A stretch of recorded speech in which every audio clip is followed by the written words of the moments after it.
Hello guys, welcome back to my channel. నాకు తెలిసి మీ అందరికీ జీపీయూ ఆర్ గ్రాఫిక్ కార్డ్స్ గురించి ఐడియా ఉంటుంది. ఇన్ కేస్ తెలియకపోతే డోంట్ వరీ, ఈ వీడియోలో నేను మీకు క్లియర్గా ఎక్స్ప్లెయిన్ చేస్తాను. అండ్ ఆల్సో మన రిక్వైర్మెంట్కి తగ్గట్టు జీపీయూని ఎలా సెలెక్ట్ చేసుకోవాలి, ఏ ఫీచర్స్ని కన్సిడర్ చేయాలో కూడా ఈ వీడియోలో చూద్దాం. So let's get into the video.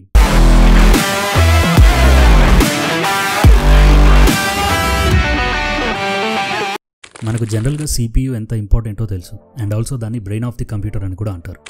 ఈ ప్రాసెసర్ మన డైలీ టాస్క్ని హ్యాండిల్ చేస్తుంది, like calculations, managing data and programming task. So ఇప్పుడు మనం గ్రాఫిక్ కార్డ్స్ దగ్గరికి వద్దాం. గ్రాఫిక్ కార్డ్స్ని ఓన్లీ 3 మేజర్ కంపెనీసే మ్యానుఫ్యాక్చర్ చేస్తున్నాయి. They are Nvidia, AMD and రీసెంట్గా ఇంటెల్ కూడా ఈ సెగ్మెంట్లోకి ఎంటర్ అయింది.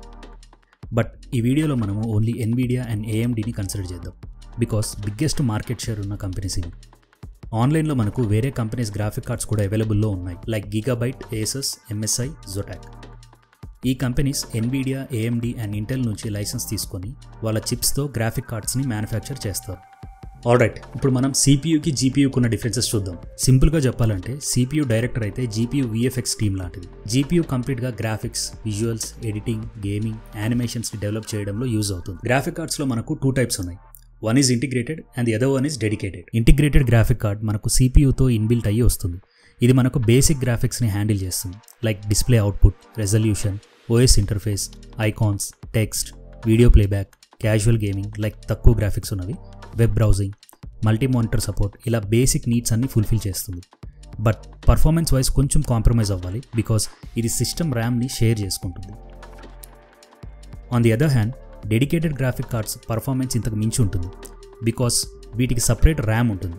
ఎస్పెషల్లీ హై ఎండ్ గేమ్స్లో detailed realistic effects like lighting, shadows, texture, high frame rate, animations, architectural designs and simulations, 3D మోడల్స్ని ప్రాసెస్ చేయడం, high resolution video editing and effects, AI and machine learning development, cryptocurrency mining, scientific computing, ఇలా high end performance requirement ఉన్న చోట ఈ dedicated graphic cards use అవుతాయి. So ఇప్పుడు మనకు GPU గురించి ఒక ఐడియా వచ్చింది. సో గ్రాఫిక్ కార్డ్ తీసుకునేప్పుడు మనం కన్సిడర్ చేయాల్సిన బేసిక్ ఇంపార్టెంట్ ఫీచర్స్ ఏంటో చూద్దాం. ప్రాసెసర్, దీంట్లో 2 టైప్స్ ఉంటాయి, కుడా core processor and stream processor. కుడా కోర్ ప్రాసెసర్ వచ్చేసి ఎన్విడియా రిలేటెడ్, స్ట్రీమ్ ప్రాసెస్ వచ్చేసి ఏఎండికి సంబంధించింది. ఈ కోర్స్ ఎంత ఎక్కువ ఉంటే అంత బెటర్ పర్ఫార్మెన్స్ వస్తుంది మనకు. లైక్ ఈ కోర్స్ని ఫ్యాక్టరీలో వర్కర్స్ లాగా ఎగ్జాంపుల్ తీసుకోవచ్చు. ఎంత ఎక్కువ వర్కర్స్ ఉంటే అంత స్పీడ్గా ప్రొడక్షన్ ఉంటుంది. And the next is core clock speed. దీని పర్పస్ వచ్చి జీపీయూలో కోర్స్ ఎంత ఫాస్ట్గా డేటాని ప్రాసెస్ చేస్తుందో మెజర్ చేయడం. ఇది మెగాహెర్ట్జ్ అండ్ గీగాహెర్ట్జ్లో మెజర్ చేస్తారు. మినిమం 1.5 గీగాహెర్ట్జ్ ఆర్ అబవ్ ఉండేలా చూసుకోండి ఫర్ డీసెంట్ పర్ఫార్మెన్స్కి. ఆల్సో రిమెంబర్, హయ్యర్ క్లాక్ స్పీడ్స్కి బెటర్ కూలింగ్ సిస్టమ్ ఉండాలి, ఎందుకంటే అవి ఎక్కువ హీట్ జనరేట్ చేస్తాయి. మీ స్పెసిఫిక్ యూస్ కేస్కి టామ్స్ హార్డ్వేర్ సైట్లో బెంచ్ మార్క్స్ చెక్ చేసుకొని సిపియూ ఆర్ జీపీయూ కన్సిడర్ చేయండి. ఆ లింక్ నేను డిస్క్రిప్షన్లో ఇస్తాను. వీరామ్ మన గేమ్స్ ఆర్ యానిమేషన్కి రిలేటెడ్ డేటాని స్టోర్ చేసుకుంటుంది for processing purpose, like textures, light effects, water repel effects, గేమ్లో ఉన్న క్యారెక్టర్స్ డీటెయిల్స్, ఇలాంటి రా డేటాని స్టోర్ చేసుకుంటుంది.